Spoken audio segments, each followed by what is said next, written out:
Car au fond, qu'est-ce qu'être français? Qui est français? Ces deux frères, par exemple, qui ont habité longtemps à Toulouse, dans le quartier du Mirail. C'est là qu'ils se sont convertis à l'islam le plus radical. Ils ont ensuite quitté la France pour la Syrie. On ne sait pas où ils sont aujourd'hui. C'est par leur voix que Daesh a revendiqué les attentats du 13 novembre 2015. Ce sont eux que nous avons entendu se réjouir d'avoir des centaines de victimes. Ce sont deux frères, deux Français. Ils s'appellent Fabien et Jean-Michel Klein. Et cet autre homme, né à Raqqa, en Syrie, un jour de 1948 qu'il ne connaît pas lui-même. Il est arrivé en France, les poches vides. Il a fait ses études ici, à Montpellier. Il a obtenu un doctorat en informatique, il est devenu salarié. Il a créé son entreprise. Et il a été nommé entrepreneur mondial de l'année en 2015. Et surtout, j'aurais dû le dire tout de suite, il est devenu président du Montpellier Hérault Rugby.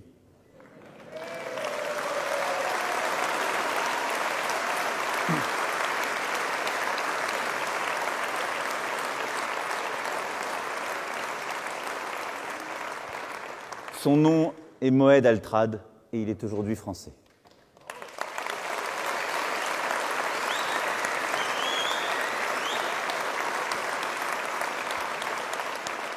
Et il y en a beaucoup d'autres comme Moed, qui sont français, nés en France, qui ont formidablement réussi, les Bertin, les Simon avec qui j'étais tout à l'heure, les Joséphine, les Sophie, tant d'autres.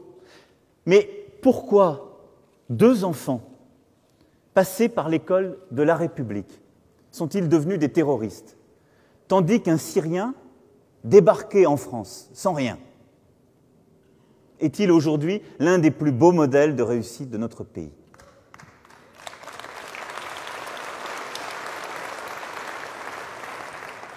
Ces deux histoires, elles disent beaucoup de ce qu'est la nation, de ce qu'est la France.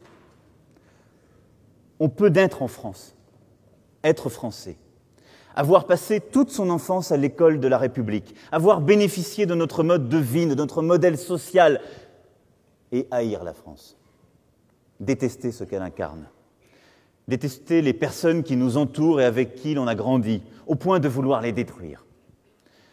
Faut-il ici rappeler que le tiers de ceux qui partent de notre pays pour faire le djihad ne sont pas nés musulmans? Dans le même temps, on peut naître à des milliers de kilomètres d'ici et tomber passionnément amoureux du projet français et vouloir tout faire, braver l'océan, la misère, les violences pour intégrer notre société, y réussir et aimer la France à proportion de la taille de ce combat, parce qu'il était tellement difficile, et rejoindre notre idéal pour le faire vivre. Et faut-il aussi rappeler que près de 20% des engagés volontaires de l'armée de terre sont d'origine étrangère si l'on remonte une génération. Toutes les représentations que nous avons trop souvent, elles sont fausses. Parce que la France, ce sont ces trajectoires qui sont parfois nos défaites, mais aussi nos plus belles réussites. Et au fond,